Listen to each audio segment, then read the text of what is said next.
stage left. The audience rises and holds their breath. They let the vampires into their house, pretend they don't see when the teeth come out. Put a band-aid on their throat. No one wants to rock the boat, and no one wants to talk about it. You're not supposed to talk about it.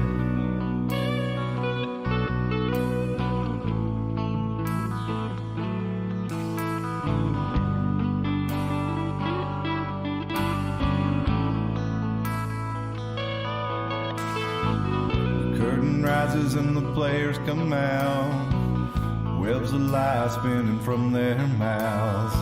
Stop looking, listen for a little while. And you will see a very high smile. Pay no attention to the men behind the curtain. Just look away when you see the blood spurting down to a steady drip. I promise to leave you a little bit. I'll be back for another drink tomorrow. I love the taste of your terror and your sorrow bathing in your blood. It's never enough. Hello and welcome to the Iron Mountain Hour. My name is Cliff. I'm joined through the Bill Gates space magic of Skype by Tim. We are live coming to you from Carter County, Tennessee. It is Wednesday, August the 10th, 2022. Thank you for joining us. That's me and Tim there singing and playing on the intro song there. It's a song that I wrote many years ago called The Men Behind the Curtain, but I felt it was appropriate to bring that thing back out and record it now. That's actually how Tim and I ended up making this show. Is he hit me up and was like, hey, you guys got any music you want to record? And I said, oh, I got one that I've been keeping in my back pocket for a while. I might like to record it. So we did. And then he and I got to start talking, and I said, this seems like the kind of guy I might like to start a podcast with. I've been wanting to do it for a while, and I think it would be fun to have a discussion podcast. So that's how we ended up where we are. So welcome. If you haven't yet, like, subscribe, send this video around to somebody else that you think might enjoy it. We'd like to have a local and national discussion. We got people all over the country watching, all the way out in California, Oregon, Pennsylvania, Tennessee, down in Georgia. So a little bit of everywhere. Pennsylvania. I think I said Pennsylvania already. But you get the idea. People all over are coming in and hanging out, and we want this to be a place we can come hang out. So let's hang out. What's up, Tim? Sitting here. Sitting in? Sitting there? Sitting here. Sounds exciting. Well, that's pretty much what I'm doing too. I've got a whole cadre of stories that I want to go through tonight, and we forgot to do the local segment last week because this past Sunday, my show program, I accidentally closed it out, and I just was able to refresh my browser history, and I had all the browser windows pulled back up that I used for the show, but there was a couple of stuff that I had sent myself an email that didn't make it back up there when I pulled up. So that was our local section about the War of the Roses here in Tennessee. So I want to do that tonight. And it looks like that has disappeared again too. So I'll have to be sure, and I'm going to go ahead and do that now so I don't forget again, because I thought that was a good story. And I think it's a good time to bring it up tonight. But I got a couple of stories. Pretty big story, man. Donald Trump says Mar-a-Lago under siege, raided and occupied by the FBI. This is from Newsweek. And it's pretty much all over all the press now that they served a search warrant at Donald Trump's place and took his safe and went through everything he has there. He wasn't allowed to have any security cameras going. He wasn't allowed to have any lawyers present. And evidently there was a confidential informant that tipped them off for whatever it is they were looking for there. But a lot of times they say they have confidential informants to give them information just so they can go on fishing expeditions. So there's a good chance that that's what was going on. I don't know. They're saying it's something to do with documents or classified documents that he may have violated the Presidential Records Act or something like that. But I think if you look right into it, the main idea is let's get Trump with something so we can stop him from running. And there was evidently Rick Wilson of the Lincoln Project, these neocons who decided that they were good Democrats now that Trump was in, and now that he's gone he's not the president anymore, they're still siding with the neoliberals there and Joe Biden. So it really goes to show you that it's all just one team. And whether it was actually the case or not, it looked like Trump was throwing monkey wrenches into their plans. So I feel like they both teamed up against him, even if it was all a show, they still treated it seriously. So pretty wild there that they went and get him. And one thing that I thought was pretty interesting, somebody brought this to, it was Sean David Morton. He's the producer of the show Sightings from back in the day. He did work on Hard Copy and a lot of other stuff. I saw him he was on Quite Frankly TV last night, and he pointed out that this happened on 8/8/22, and that we also had a post from Trump on Truth Social that was I saw it earlier. I couldn't find it for the show, but it was just a picture of Trump's kind of silhouette in black and white, and it said just that's all it was, and it said 8/8/2022, and then what's his name? Sean David Morton also pointed out that Trump had the text line. If you donate money to text, or if you sign up for his campaign texts, you're getting 88022 is the number that you text Trump to. So I thought that was pretty interesting. And then it also, when we look at one other thing, that was the date that Nixon gave his resignation speech back in 1974. He actually resigned on the 9th, but on the August 8th, he gave his resignation speech. So I feel like this is maybe a little bit of, what do you think, they're trolling Trump there a little bit on a couple of different levels, or do you think maybe Trump saw this coming and was putting little clues out there? I don't know, but it is some interesting things, and a lot of people say that these bigwigs and higher ups and elites, if you want to call them that, like to use a lot of gematria and numerology, and I think there's a lot of stuff to support that, but we don't really have time to get into all that tonight. But if you want to look up gematria and numerology and world events, it's pretty interesting stuff. It could just be kind of like, number 23 schizophrenia kind of stuff, where you start seeing so many patterns like our human brain is trained to detect. But then again, somebody could take advantage of the fact that our brain is known to pick up those patterns and put stuff out there for us. What do you think about that, Tim? I think a lot of what the conspiracy world does is taking patterns and putting them together. It really just depends on what part of the conspiracy world you want to dive into, because I really think a lot of I think it's been bifurcated because we consider some things conspiracy that aren't even conspiracy anymore. Typically, like once upon a time, if you were a conspiracy theorist, it meant you talked about JFK, moon landings, you listened to Coast Online, and if you were lucky, a Bigfoot convention came close by. But now when you've got people questioning the dimension that we live in, what's the shape of the earth?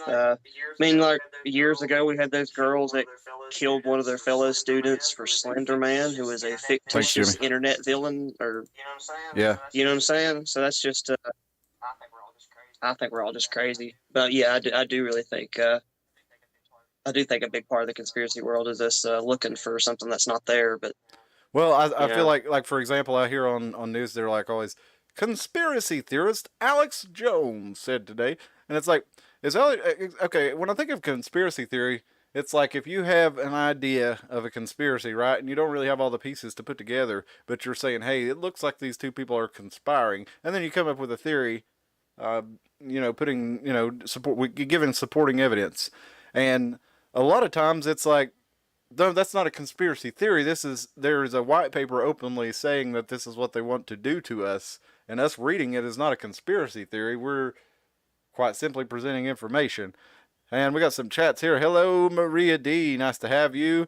And Jimmy, he said Tim's echoing. Hopefully got that taken care of. I'm not using my earbuds tonight, just using computer speakers. I think I got it low enough now. Let me know if he's still echoing, because if I have him too high, he'll feedback into my microphone and echo. But if I got him low enough, he shouldn't do that. Jimmy says, "What's up, fellas?" What's up? Do you have your chat? Do I what?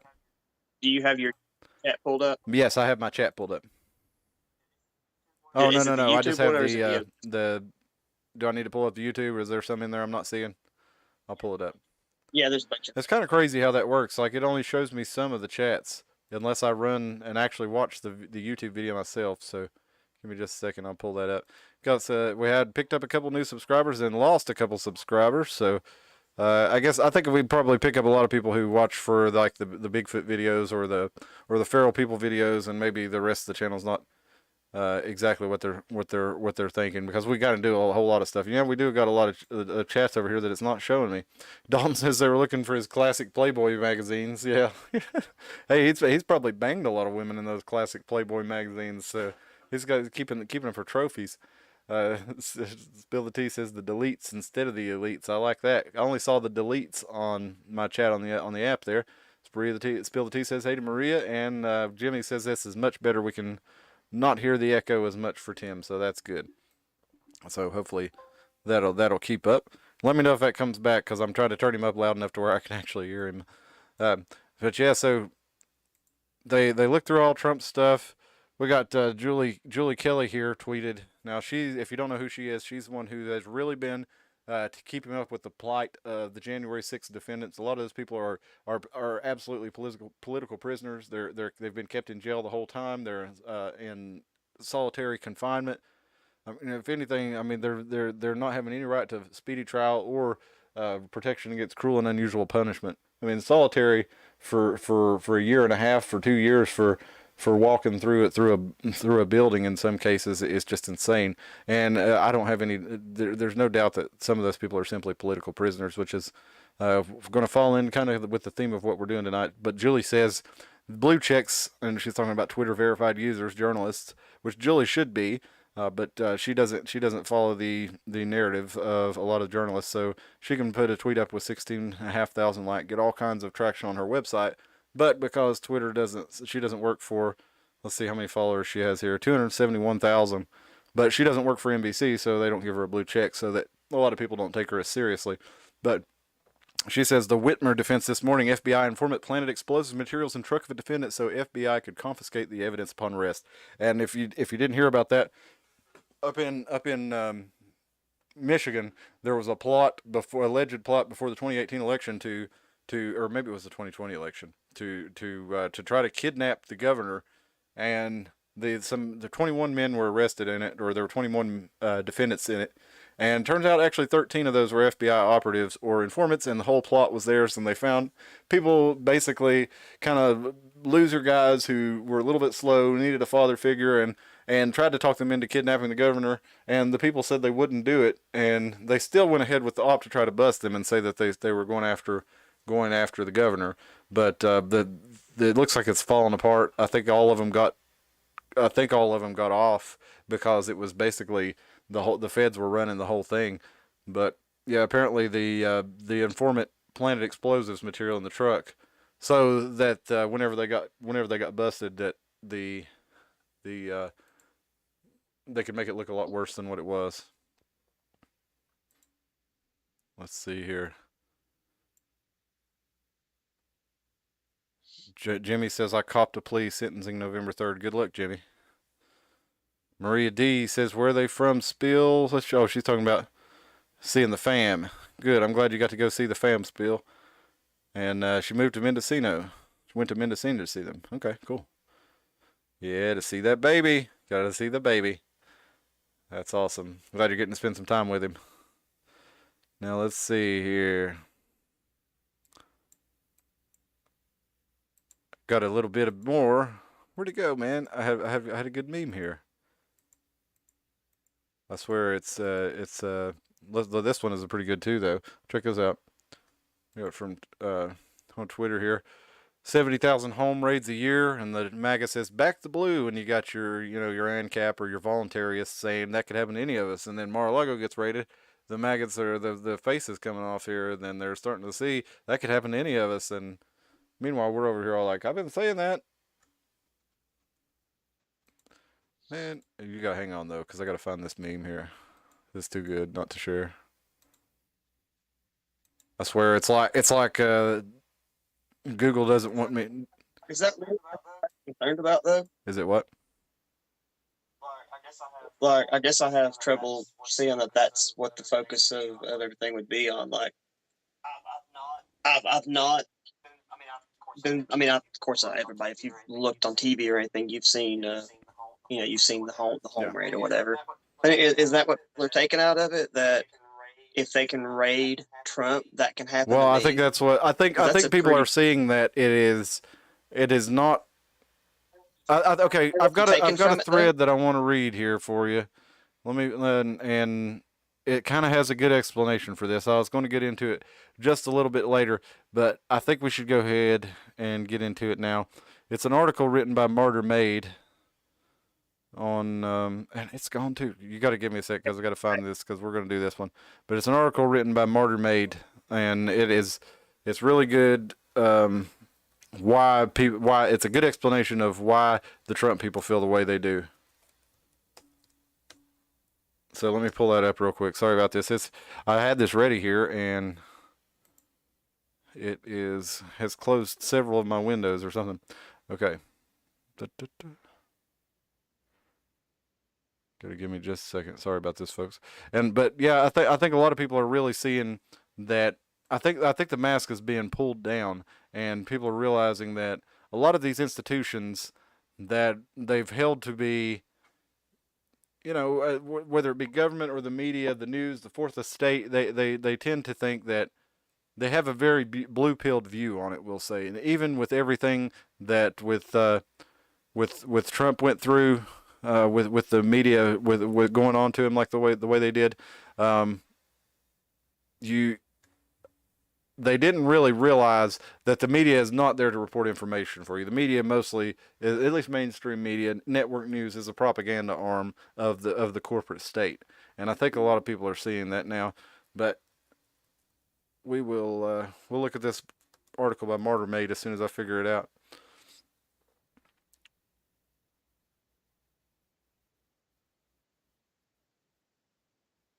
Here it is.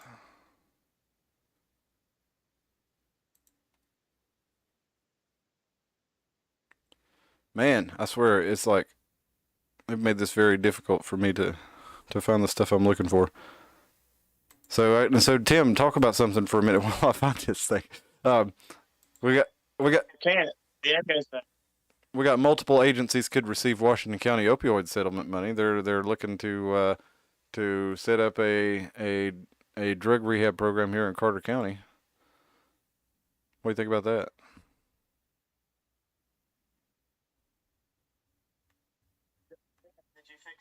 Did you fix the echo? Jimmy was chatting with the echo. Oh, the echo echo's back.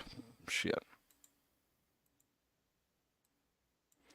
That's a shame. I hate when stuff doesn't work right, y'all.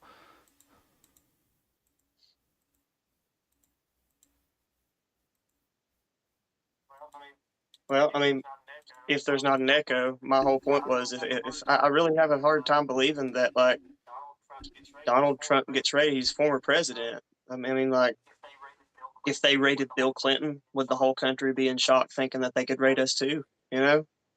Well, again, I think it's more of a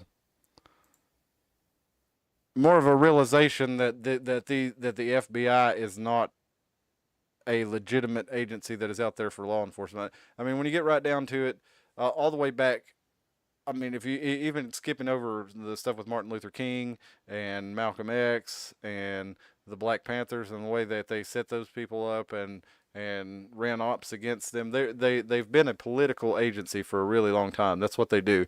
They take out the political opponents of the regime, whoever that may be. I mean, and we know it's the the uniparty that basically has been running the state for a while, whether no matter which party is in charge. And I think a lot of them are realizing that it's not just the media, it is the government. These sacred agencies, these back the blue guys are like, wait a minute. Like, you used to always hear like, oh, I believe in the rank and file members of the FBI. But I think the people who say that are kind of seeing a little bit different now.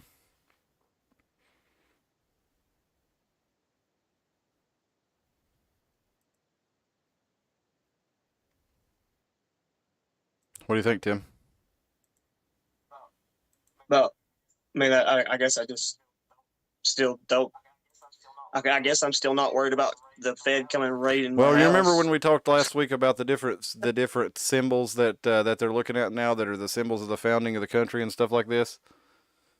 Like, I think that's why you see the Fed saying that, well, if you're flying a Gadsden flag, or if you have a Gadsden flag sticker, or you have a 3%, or or a Tree of Liberty, or if you're using quotes that the founding fathers used, that you may be, you know, a militia violent extremist.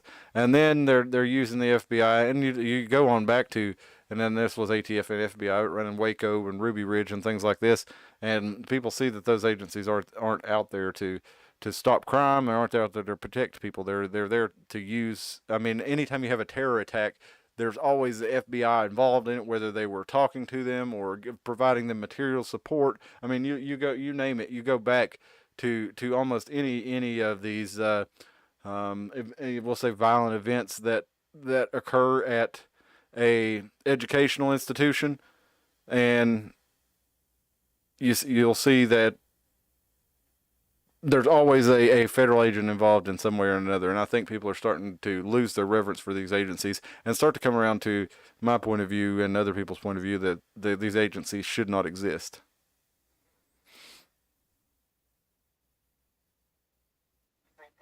You think agencies shouldn't exist, or they shouldn't be corrupt? Well, I think they shouldn't exist because I don't think they can exist without being corrupt. Okay, well, if I were going to take that argument, though, then like it's going to be real hard for people to exist, because you could take that argument all the way down to people are bad. You know? No, yeah, that's true. But I guess you shouldn't have a agency has so much authority over so many people and such free reign to abuse that power. Is my whole point. And they've proven repeatedly that they can't be trusted with it. Have they ever been not corrupt? No. I mean, you go back down to the to the machine gun ban in after the St. Valentine's Day massacre, that they used that as the excuse for doing it. But ultimately what it boiled down to is that they didn't want blacks who were coming into, you know, demanding political rights, want to be able to exercise those rights, and they wanted to stop them from being able to have weapons, which is, you know, why they ended up passing a lot of the first gun control laws.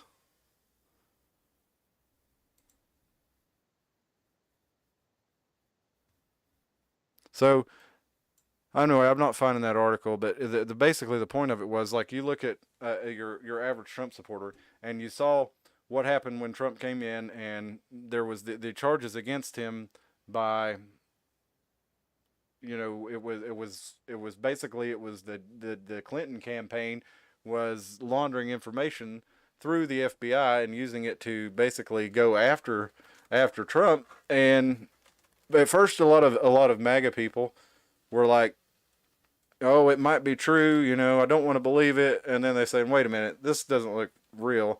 And then they see eventually that no, it's not real. It's all made up. That that Clinton hired these people to make up this story, and then this story was then given to the FBI. The FBI knew it was made up, but that they used it to get a warrant, and then they used that warrant to spy on the Trump campaign, and then that information made its way back into, and they tried to set him up as a Russian agent. A lot of people, like I said, were worried initially that he may be a Russian agent, and then they started seeing, so I'm talking Trump supporters here, you know, that all this stuff wasn't true. Well, then you go through several years of, you know, the fake news of Trump's presidency. Now, the news has always been bad. I mean, but they hit a new low during the Trump presidency, and a lot of people on the right, or well, I don't even want to say right, but in the populist movement, because a lot of people on the right were kind of politically homeless for a long time, but anyway, they found something that they could support in Trump. And then they see a constant onslaught against him, and then the whole election thing. A lot of people may not be able to tell you this. Now, this is, I'm telling you the Martyr Made story. I'm giving you the gist of it here. A lot of people will, you know, they'll say, oh, well, there was some voter fraud or whatever, but they're not really married to that. But what they do know is that a lot of the things were changed. The governors of the states and the state legislators were left out of the loop. They changed these voting laws in a lot of cases to make mail-in voting easier. And basically it was a concerted effort outlined in an article about fortifying democracy by Time magazine. And it explained how they got all these different corporations and state governments together to change all these laws to put it in favor of Biden. And they see all these things and they think, well, this whole system's rigged against him. And so I can't say that I blame him, but you're pushing these people towards the breaking point basically, and then you have their leader be raided by the feds, and they're starting to say, well, this is like Venezuela. This is something common that you're seeing them say. This is like Venezuelan stuff right here, and then a lot of people on the right or on the left or in the middle even are seeing this and say, wait a minute, this is out, beyond the pale here. They're using the FBI to go after their political enemies, which is not something that we're supposed to do in America. This is something that happens in third world countries, and so their illusion about some of these agencies is going away. And yeah, you're starting to see conservatives say things like defund the FBI, abolish the FBI.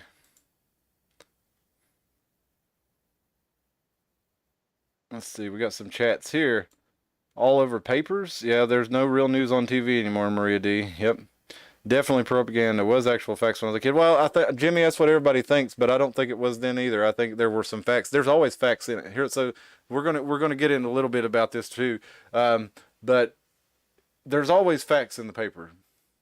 They use facts in a way that's like statisticians people will use statistics to lie. They'll give you the facts. If they don't give you the facts, that they can get sued. But we'll get into a little bit later about how they do that, because I got a few more stories I want to get to before we get into that. And let's see. Spill the Tea says very suspicious. They start developing their own agendas. Yep, agencies need to be more restricted. Spill the Tea says 100% Jimmy, and govern better. Maria D says. And Spill the Tea says it should be like a neighborhood watch, but expand the area, but that's hard to organize. Well, Jimmy says, I have to say the local feds involved in my arrest were very respectful of me. You could tell they weren't digging what's going on. Well, that's good. And Spill the Tea says, monitored and accountability. Some aren't corrupt, I'm sure. Spill the Tea, local feds are good people for sure. Yeah, it's the higher ups. Yeah, but the thing is, if those good people, as good as they may be, they'll still drag you off to the gulag because they got a family to feed and they don't want to get drug off themselves. So, I mean, as nice and respectful as they were to you, and as much as they didn't like it, they're still carrying out and they're still just doing their jobs. So let's see here. We go on to the IRS. Ford Fisher posts this on Twitter. The IRS is hiring special agents. Requirements include working 50 hours per week minimum, which may include your regular hours. Be on call 24/7, including holidays and weekends. Carry a firearm and be willing to use deadly force if necessary. Those are part of the major duties of your job. The IRS, if you didn't know, just recently bought like 4.5 million guns, and no, it wasn't that many. 77,000 rounds or something like that, and 4,500 more guns. They buy a lot of guns. They got to qualify and stuff like that, so they're going to use ammunition. But they also just hired 87,000 or passed a law where they're going to hire 87,000 new IRS agents. Which, if you divide by the number of roughly 3,000 counties in the United States, you're looking at 29 agents, IRS agents per county, which seems a little excessive. And ultimately, and for a tax that is supposed to be voluntary, but here's what I think. I think they're going to come after. They're going to be coming after. They say they're not coming after the middle class, but in this tax bill, they actually removed some of the restrictions or some of the stuff to make it harder on billionaires, and they added 87,000. They raised tax on everybody, even poor people, and they are hiring all these new IRS agents, which, in my opinion, this is just my guess of what they're going to do. I don't have any way to know this, but I think they're going to be going after gig economy workers, Uber drivers, Door Dashers, stuff like this, and coming to take that money. You got to pay Papa. You got to pay Papa government. IRS sounds like soldiers. Yeah, it does. Yep, it sure does. And that's what and they're, you got they use the IRS to bust people sometimes, like they use the IRS to bust Al Capone. And there's some cases where people are going to fight back when you go to seize all their property, but my other thing is I don't think the IRS is legal. They passed an amendment to the Constitution, but it goes directly, well, anyway, we'll get into that a little bit later, but yeah, they ended up deleting that after people were pointing it out on there. Let's see. Speaking more of fake news, the CBS did an investigative report on how only 30% of the weapons money that they're sending to Ukraine are actually getting to the front line. Then the Ukrainian government says, "Oh no, you got to take that down. That's not accurate." CBS actually takes it down, and then the Dmitry Kuleba of the Ukrainian government says, welcome first step, but it is not enough. You have misled a huge audience by sharing unsubstantiated claims and damaging trust and supplies of vital military aid to a nation resisting aggression and genocide. There should be an internal investigation into who enabled this and why. Well, maybe you should give an internal investigation into where all that money's going, because I seen like one of the higher ups' wives fled the country and got caught with like a sack of, millions of dollars. And a lot of that was going out. CBS did source that. I can't believe they took it down. But yeah, not a lot of that money is actually making it where it goes. And Caitlin Johnstone here, she's a Australian socialist. She says, not only will Western media outlets uncritically report any claim the Ukrainian government makes, they will also retract claims of their own when the Ukrainian government tells them to. It's not just people like me who see them as propagandists, it's how they see themselves. If you think it's your job to report information that helps one side of a war and omit information which hinders it, you have given yourself the role of propagandist. You might not call yourself that, but that's what you are by any reasonable definition of the word. And Western Zelenskyites see this as the media's role as well. They angrily decry anyone who inserts skepticism of the U.S. empire's narratives about Ukraine into mainstream consciousness. But then they'll also yell at you if you say we're not being told the truth about Ukraine. You can't have it both ways. Either you want mass media to serve as war propagandists or you want them to tell the truth. You cannot hold both of these positions simultaneously. They are mutually exclusive, and many actually want the former. So, good points there, Caitlin. Now we'll get off of that for a little bit. I got something hilarious to show you here. We're going to look at Dr. Anthony Fauci. He went to Seattle Mariners game to be honored while he was in Seattle there. And we'll give you a little taste of the reception he got. Let's get you a couple of chats here. Jimmy says, how about hiring the 87,000 armed combat vets to defend our kids at school instead? Yeah, or work as for solutions for the homeless, Maria says. Or, oh my God, the state of California gets dollars for each homeless and they love it. Dalton says, greasy. Maria says, yeah, and then stick them in tents on the sidewalk. Yeah, dude, I'll be honest with you, man. I have occasion to be around homeless people on a lot. And having known a lot of homeless people, a lot of them, you get in trouble for saying that they want to be homeless, but the fact is they're not willing to give up the things that they can do when they're homeless in order to have a home. That's it. And some of them like the freedom. Some of them like not having anybody telling them what to do, not having anywhere to be. But a lot of them, if you go around and say, look, we got a place we can take you back. You can get cleaned up. You can get a shower. You just got to be off drugs while you're there. They're like, no, man, fuck that. I'm not going there. Or even if you don't sell them that, they don't want to ride. They're like, we'll help you get a job, and we'll help you get housing. We'll help you get, and a lot of them don't take it. So I do feel genuinely sorry for some people who are in that situation, but a lot of people, people who don't want to be in that situation generally put the work in and can get out of it. Well, to be fair, the homeless aren't all that's the same. true. So, it's the same. Like I'm sure you remember Gloria. They used to be downtown. Gloria was never she might have been odd for somebody not been around her to see like that somebody screaming over their shoulder or something like that. But she was never like a nuisance to the town or anything like that. So I don't think we have the same kind of homeless that the California people have. Is the biggest issue. Well, don't get me wrong. I think crazy people need help, or people with mental problems. That's a little bit different situation, but that's not all of it. But that is. Maria says, I think drugs are the biggest problem. Yeah, I think that is. But I come across them sometimes, and they're trading pills and cigarettes and just kind of hanging out all the time. So if that's all you have to do, and you have a place to go to be safe if you need to, so some of them just choose they'd rather live that way. Then there are other people who unfortunate circumstances bring to that, but there are tons of programs for those people in place. Of course, in somewhere like Skid Row, they set up these programs and everybody comes from miles away to get to them, and then they have a waiting list so long that they have camps built up around them waiting for housing and stuff like that. So there's it's not a blanket thing, but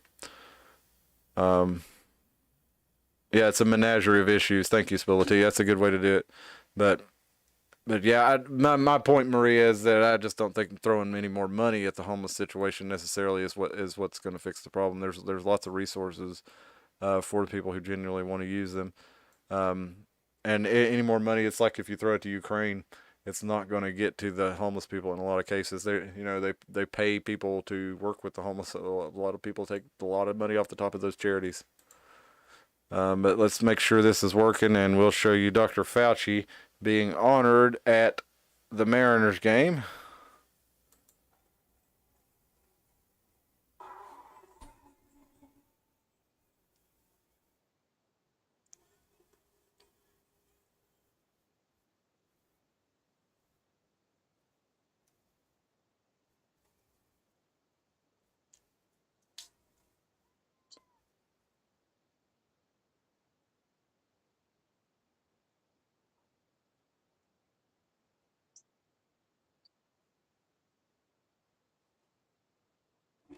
I don't think there's any volume. Getting audio there? No audio? No. What I the don't hell, think so, man? no. They're booing the shit out of him. That's what I get for trying to play videos. It doesn't seem to work when we do Skype anymore for some reason. No sound. F. Fauci. Spill the tea says right. Yeah, I mean, not only you get into a lot of the stuff where he was involved in the AIDS fiascos of basically a lot of more people dying from AIDS than needed to in the 80s, and and here's Fauci telling people you can get AIDS from sitting too close to somebody on the couch and stuff like this, and scaring people to death, and then giving them this the ATZ that a lot of people have showed that actually links to that may be what caused a lot of people who died of AIDS to actually die, as being on that drug. And then if you want to look at it as a failure during the pandemic, rather than a lot of people think he had a lot to do with the way things turned out, and it wasn't a failure, that things went the way he wanted them to go. But I don't know about that. But if you take it as if you take him at, give him the best, I guess you could say, at best he was a failure. And is he winning the Death of a Million Souls award? Yeah, exactly. He's probably got a lot more than that he could claim. So we're going to do a local story here real quick we got a little bit of stuff here. We got this from Virginia. Second lawsuit filed against Governor Youngkin over tip line records. And his offices has refused to share emails sent to a tip line that he asked for parents to report any inherently divisive practices taught in school. So somebody's wanting to, people are sending this stuff to the government, and people are wanting to get anonymous tipsters basically, and have the governor have to turn over, I don't know if they're wanting to have to turn over their ideas or IDs or what. Over Mountain Now, thank you for joining us. I think it's the first time you've been with us. He says it's like criminals who say they don't want to go to jail but keep doing crimes, or politicians who say they don't want wars but keep provoking potential adversaries. Yeah, very good point, Over Mountain Now. Thank you. Dallas Buyers Club explains a lot about the AIDS issue. Yeah, exactly, Jimmy. And Matthew McConaughey, he'll come out and demand that you have everything taken except for bolt action guns. But he was in the movie about that and doesn't have anything to say about Fauci. So hard to take him seriously on that. But let's see. Yeah, they're filing Freedom of Information Requests Act, trying to get who is sending these reports to the governor. If basically if it's not even listed as critical race theory. I think that's that was where people were getting into a gray area, because they were saying, oh, they're teaching the kids critical race theory. Well, they technically weren't teaching them critical race theory, because they weren't giving them textbooks on critical theory and the race version of that, from the Derek Bell and the Kimberly Crenshaw. They're not teaching those college level theories, but what they're doing is implementing a lot of the practices onto the children by basically not teaching them what critical race theory is, but just doing it on them without letting them even know, which is even worse than teaching it to them, I think. I don't think there's anything wrong with necessarily discussing a theory with them, but to telling them that's how it is, well, because you are this way, then this is how you're going to be in the world, I think is a pretty bad way. I don't think it doesn't help black or white kids out. It just makes them not like each other if it works as intended. And so this is a place to report that. And they are wanting to, basically wanting to find out who's reporting it. So Youngkin is holding those back and not letting them out. And Youngkin, actually, he won the governorship over who was it, Terry McAuliffe, Hillary Clinton's running mate, over the whole school issue, because Terry McAuliffe said there wasn't anything wrong with teaching kids that they should divide into groups and treat one another certain ways based on, what sex or color they are. But let's move on to Kingsport City Schools here in Sullivan County. It's real close to us. They're considering a ban on gender identity discussion in schools. This is from WJHL. The Kingsport City Schools Board's members are considering a new internal policy barring district employees from engaging or facilitating classroom discussion of gender identity and sexual orientation. According to notes meetings published on a school system, a potential new policy called Reconsideration of Textbooks and Instructional Materials was pulled for discussion by board member Tom Golden before reading a second approval Tuesday night. So basically it says that what they want to do is say it shall not create, facilitate, or engage in classroom discussion about sexual orientation or gender identity. And then we've got also from WJHL, LGBT group opposes potential Kingsport City Schools over gender identity policy. Well, that guy looks like he would want to talk to your kids about stuff that you wouldn't want him to talk to them about. But basically he says that stymies from being able to offer our young people the education that they need on many different levels, Baker says. From what I've heard about people that have talked to me, educators feel they are being strangled by not being able to give people that information they really need. Well, listen, we've said it a million times on the show. If these kids are going to turn out to be gay or trans, they're going to figure that out. It's perfectly acceptable in our world for them to come out as that. They don't have to hide their identity, and they certainly don't need this freak telling them that they're a little boy or a little girl or whatever it is they may be. Let's see. There he is. Why do you reckon they didn't put him on video? I mean, they obviously had him in the room and they took a picture of him. Why didn't they put him on video? I'd like to hear what that guy had to say. I would have played that. Of course, you wouldn't have been able to hear it because the audio's been screwing up lately.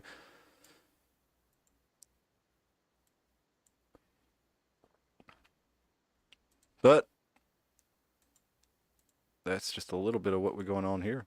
I have a article here, a thread from a detransitioner named Watson. She said a lot of trans activists and their allies seem to be into calling detransitioners liars right now. I'm not surprised. If my identity was held up by nothing but lies, I'd get defensive too. So buckle up, kiddos. It's time to talk about the state of gender care. I was not informed by my atrophy. I was not informed. Okay. I was not informed about atrophy by my clinic. I took testosterone for almost 5 years. Not once did my clinic warn me about atrophy. I was not informed about bladder issues. Now I live with bladder issues because of my transition. My clinic never once warned me. I understand if you're a trans activist or ally and you really want transition to appear to be this beautiful thing, but it's not. My chest is a scarred mess with no sensation. I piss myself sometimes. My nether regions are freakish. My depression has utterly spiraled. You activists are so fucking quick to jump on detransitioners, bullying a girl who got a double mastectomy as a minor, calling a man who was castrated a liar, telling me I'm a grifter for trying to help. It's the most pathetically veiled projection I've ever seen, ever. More and more detransitioners are going to speak out. As I've been saying for years, you're going to have to deal with it. Transition is not beautiful and brave, and people who didn't see it the way, and people don't see it the way you wish they did. We don't buy it at all. Keep flapping your gums, guys. Every single time a TRA opens their mouth, more people peek. You joke, so go after detransitioners, bully us. Keep lying about transition. It'll all come back to bite you in the arse soon enough. The truth is coming out, dickheads. So there's a lot of those stories about out there right now. I mean, you can find a lot of that, but I'm sure there's people who would say otherwise, that they enjoyed it too. But the point is that kids are not ready to make those decisions, and it's wrong to have the state push that ideas on them. If they are that way, they'll figure it out. They won't need the state to push it on them. Let's see what we got here in our chat. Jimmy says, Jimmy says, yay for Kansas or Kingsport City Schools. Yay is right. That guy's I'm not going to say the G word because they'll probably pull our video. They're pulling people off Twitter for saying that word, Maria. So I'm just going to say fucking pervert. Jimmy says, AM, Marima. Brainwash poor kids that need to focus on playing and learning. 100% spill the tea. And it's causing more problems than you'll ever know. I probably get it pulled for saying pervert too. Who knows? Yeah, they did age restrict our video from Sunday, but you can't really blame them. I mean, it did show a stabbing and, some crime victims fighting back against robbers and probably killing them. I'm assuming some of them at least. So you can't really blame them for age restricting that. But if you want to watch that one, you're going to have to be signed in. Otherwise, you won't be able to view the video So go back and check that out if you missed it on Sunday. A lot of people missed it. We didn't have, but like, I don't know, I think like 60 people maybe saw it before they age restricted it, and then 3 have seen it since they age restricted it. So if you hadn't checked that one out, go back and check it out. It was a pretty good episode. We got into some interesting stuff on past false flags, historic false flags, and I got into that because there's a lot of people saying that it would be a good time for a government who didn't have things going well to engage in some sort of that behavior. So, oh yeah, I never did show you my meme, man. No, sir, no incriminating evidence in Trump's safe. Just a note from that said any Fed who reads this is devil gay. Sir, I read it. I just thought that was funny. Before we get into the last story of the night, I do want to give you a real quick rundown on the Tennessee's War of the Roses. I'll get into this right quick. This is from 1886, and this takes place. These guys were born in Carter County. You got 2 Carter County sons running for the Tennessee governor. Republican Alfred A. Taylor against brother Democratic Robert L. Taylor. Bob won 126,151 to 109,837 and served 2 terms as governor from 1887 to 1891. And we see, if you live in Carter County, you know that Bob Taylor has that bridge when you're coming across Highway 67 into Elizabethton that is named after him. Meanwhile, Alf Taylor has a little road back off of Gap Creek. So the winner got the good bridge and the loser got the road off of Gap Creek. But anyway, they were divided since they were kids. Their father and mother were Whig and Democrat, so they didn't always get along either as far as political goes. But some would say the brothers were brought up and destined for conflict. In June 1886, the Republicans met in Nashville, and on the first ballot nominated Alf Taylor for governor, and 2 months later the Democrats met in Nashville and chose Alf's brother Bob.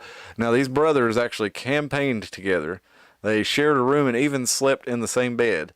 And they had 41 debates, and the first one was held in Madisonville, and Bob declared, "I have a very high regard for the Republican candidate. He's a perfect gentleman because he's my brother."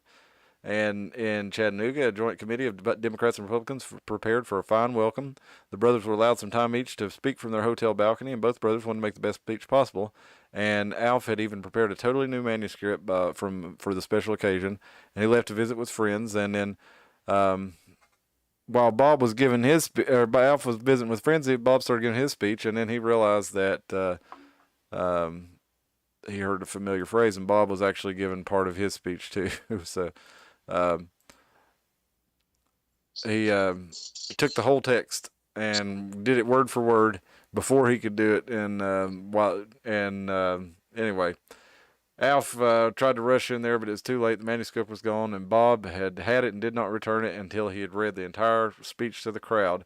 So he ended up winning, and he stole his brother Alf's speech and read it to the crowd. Ended up winning the governor's race, and he said that his last campaign speech in Bluffville before the election, Alf told the crowd, he said, "I say to you now that even after all these struggles, I still love my brother with an old and undying affection. But politically, my friends, I despise him." Bob was now to be outdone by Alf. He said, "Thank God it has been reserved for Tennessee to declare to the world that politics cannot sever the tender relations of brotherhood. I love the man who has borne the Republican standard as dearly as in the old days, long ago when we slept side by side in the same trundle bed and shared our youthful joys and griefs. I have never seen that hour I would not willingly lay my life down to save him, nor the dawn of the day that I would not lay my life down to destroy his party."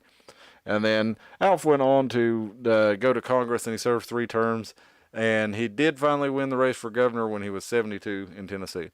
So the reason I bring that up is I feel like those days of friendly politicking are long gone. Everybody's out for blood now, and whoever's in power wants to use the power of the government to go against their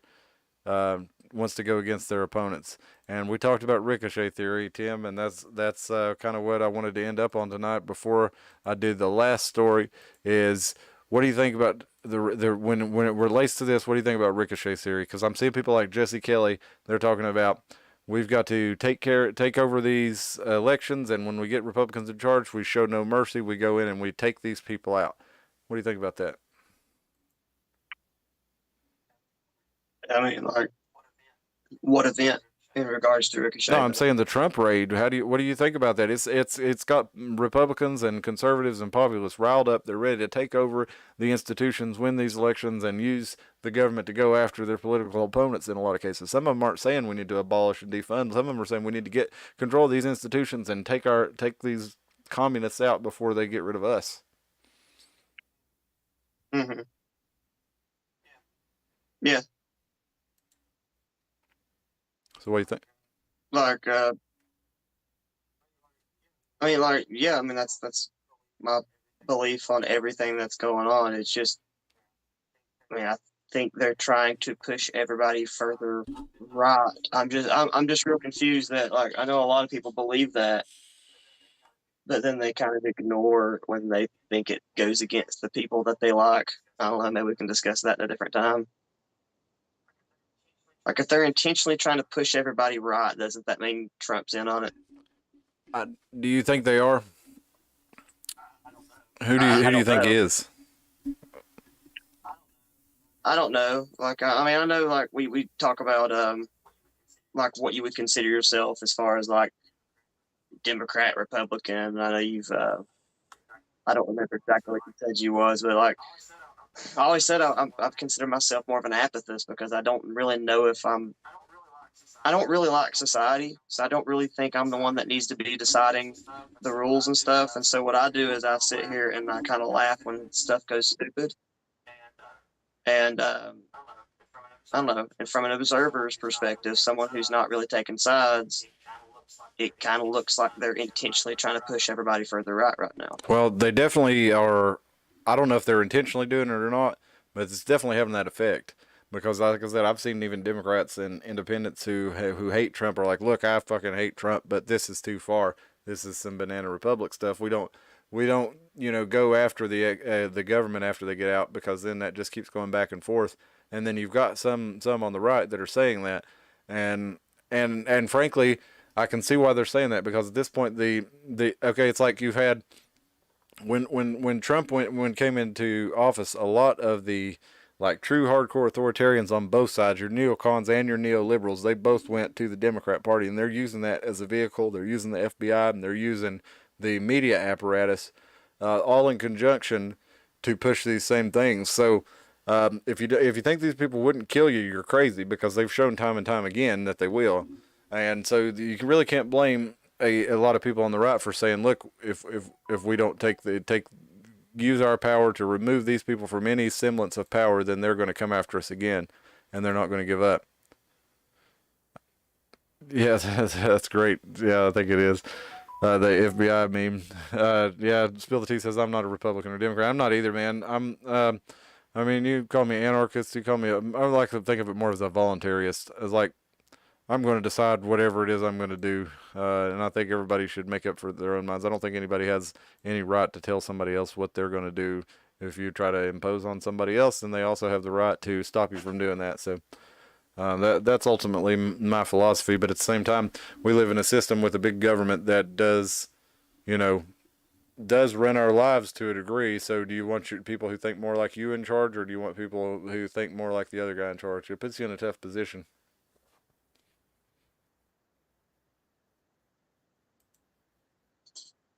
But the last thing I wanted to end up on tonight is I was scrolling through Twitter looking for some stuff for tonight's show, and I came across a story this lady here shared. Her name is Lahav Harkov, and she is a senior contributing editor to the Jerusalem Post, a huge worldwide paper, right? And she says you have to scroll very, very far down before you find out that her son was killed by Palestinian Islamic Jihad, not Israel. In fact, if you only read half the article, the framing will make you think Israel killed him. Why is that, NBC News World? Let's look at the article you're talking about. The headline says, Gaza mother mourns her only child killed in latest Israeli-Palestinian fighting. And the headline or the caption that NBC News posts this with is, it took 5 rounds of IVF treatments for a Palestinian woman to conceive her child. The 18-year-old was killed by a missile in the latest Palestinian-Israeli fighting. So they make it sound in that, and like she says, in about half the article, they make it sound like that the Israelis fired a missile into the Palestinian territory and killed the guy, but it turned out it was actually a another Palestinian. It was a Palestinian terrorist that killed this guy, not a Israeli missile. But you have to go to the end of the article to find that out. And the reason I thought this was interesting is because this lady is, like I said, she's a senior contributing editor for one of the largest newspapers in the world. The Jerusalem Post is massive, and she's just now noticing, and she says, "Makes you think." Well, you're just now noticing this, and I responded to her. Thanks for pointing this out, but have you read the news before? Most of the articles I read are like this, especially a lot of the clickbait articles that you see that have really emerged over the last 15 years or so. They bury the lead, as they say, way back in the bottom of the story because they know most people don't read the article. They put a propaganda headline, and then the first couple of paragraphs they set up the main idea that they've given in the headline, but then they eventually in the end, so they can't get sued, they do have to give you the facts, and they make sure that you have to read all the way to the end of the article before you can figure that out. But I'm thinking, do people really not realize this? Do people read news, or do they really? I mean, you have to read the news to figure this out. But if you're just now figuring this out, do you read the news? Very misleading, says Spill the Tea. Exactly. And Maria says we shouldn't be forced left or right. We should vote on issues separately.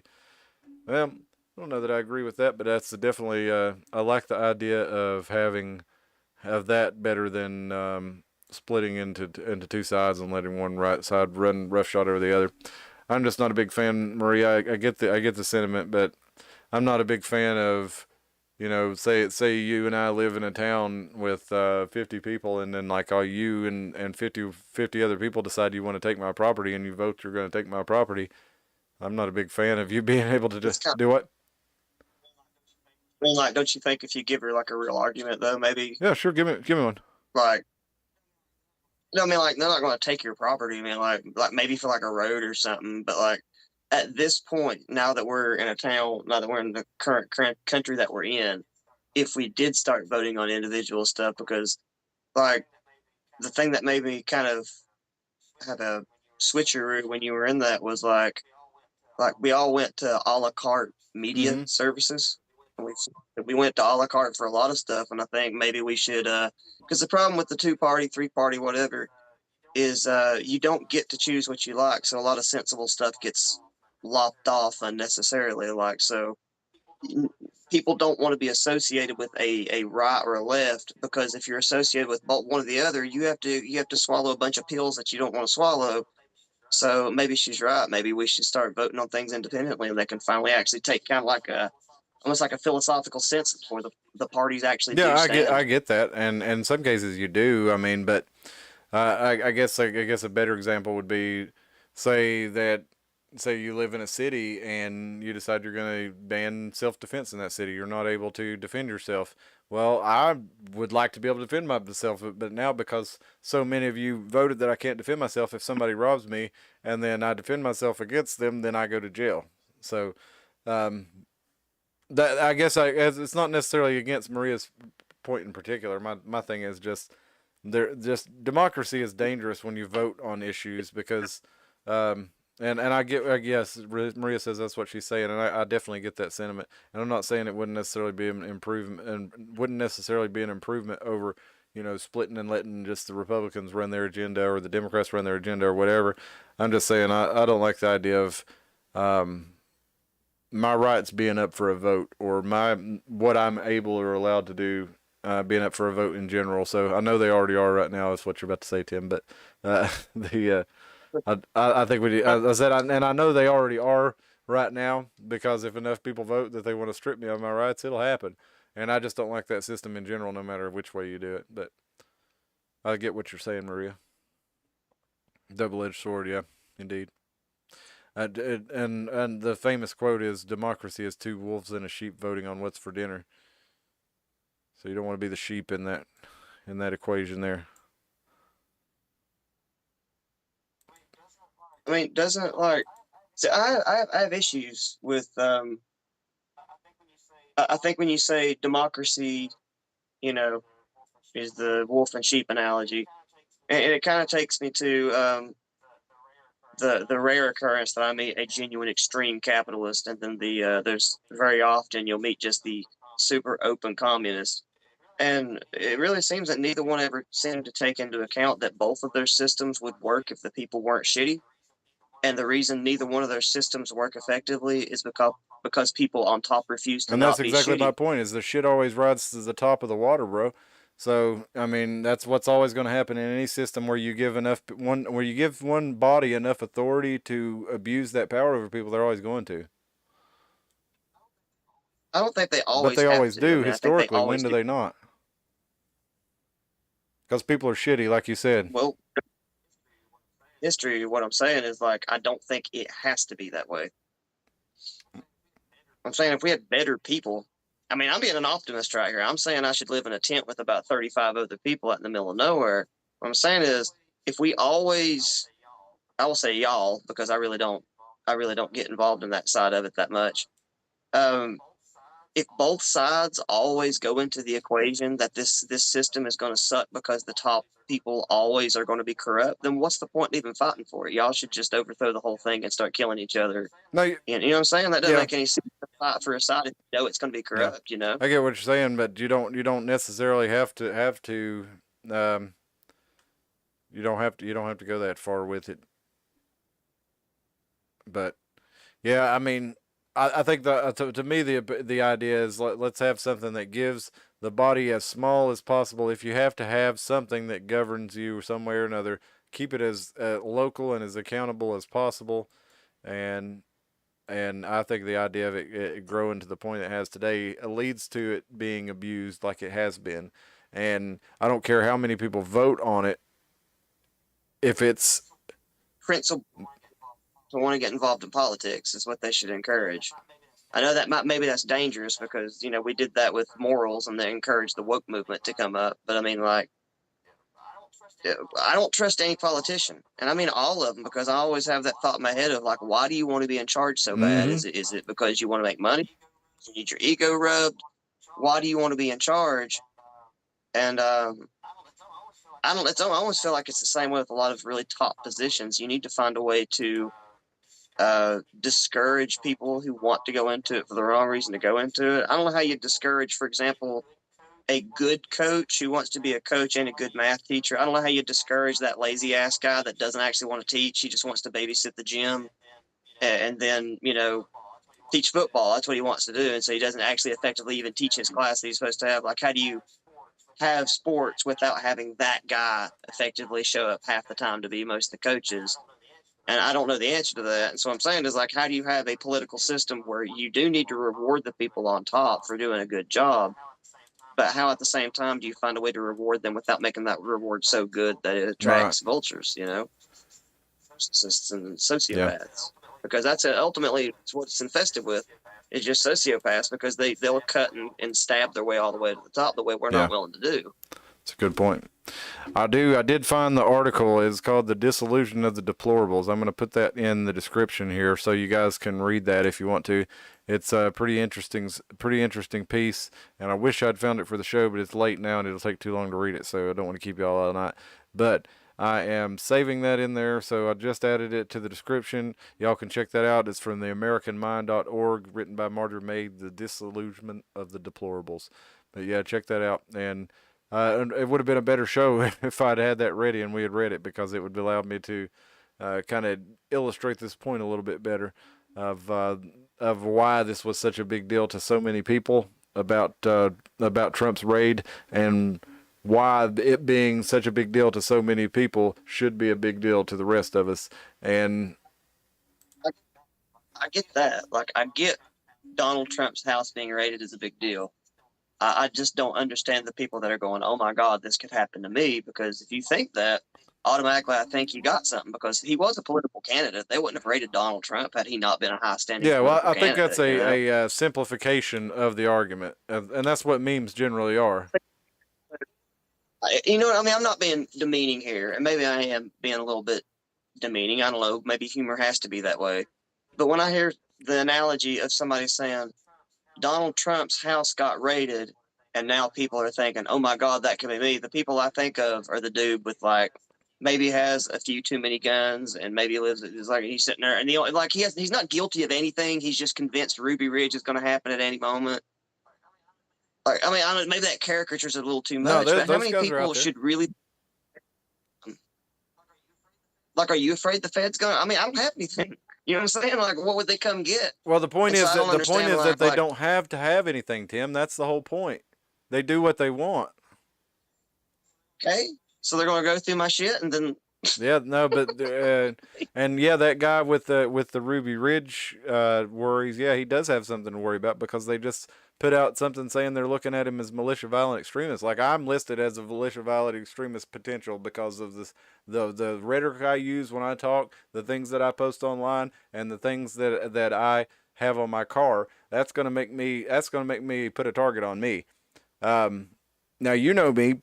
You know I'm not a danger to anybody that doesn't fuck with me, but they've put that on me to look at me over that. So at this point, if the meme has also been, if you're not on a list yet, what the hell's the matter with you? Where are you at? Because you should be as many as people as they're putting on these things. So that's why people are concerned with these things, because they're saying, look, they don't have anything on Trump. They want Trump for political purposes. They're going to go after him. They've expressed their desire to go after people who have these signs and these symbols and these viewpoints. Now that I've seen they have gone after Trump, what is to the illusion is breaking away that they won't go after you.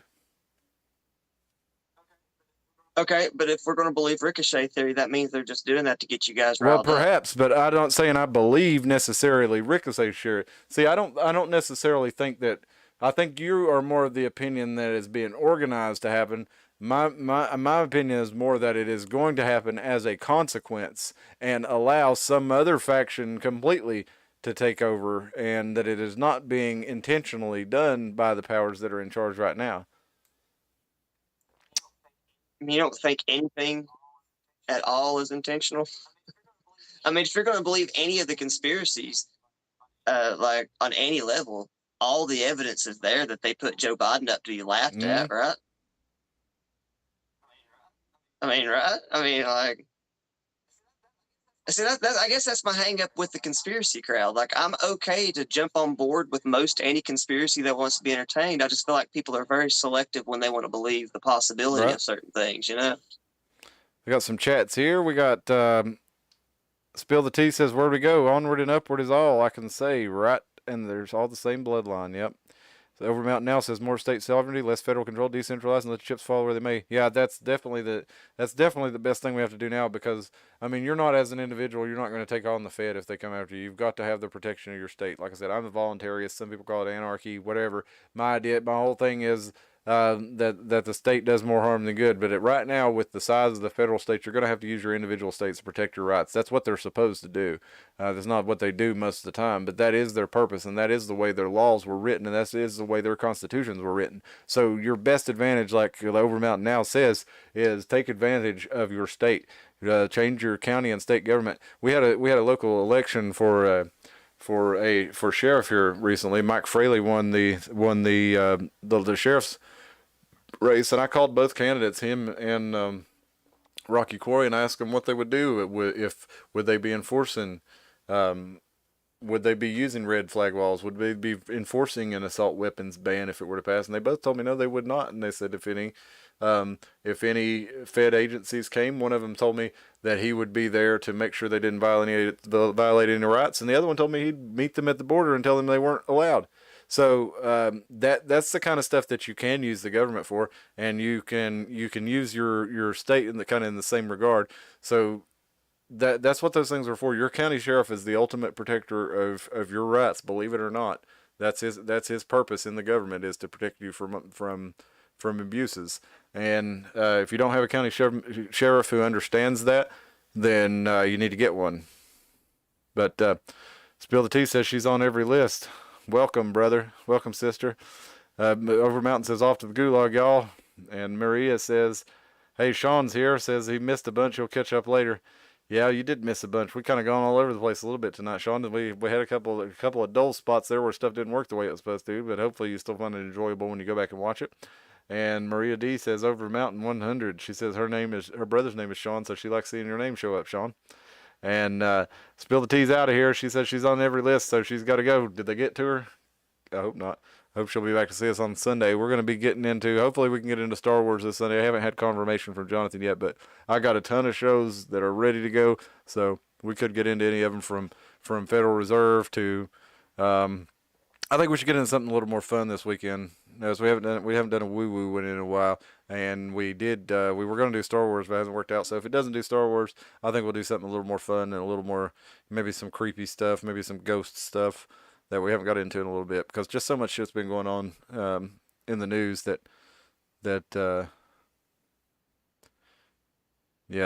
much stuff's been going on in the news that we hadn't really got into some of the woo-woo stuff. But I definitely want to do Star Wars as soon as we're able, and we'll do some ghost or UFO or some stuff like that. Well, what about music too? We talked about music, and somebody suggested that we get into like occult music and stuff. So if you'd be interested in hearing any of those, comment in the show or comment after, and let us know so we can.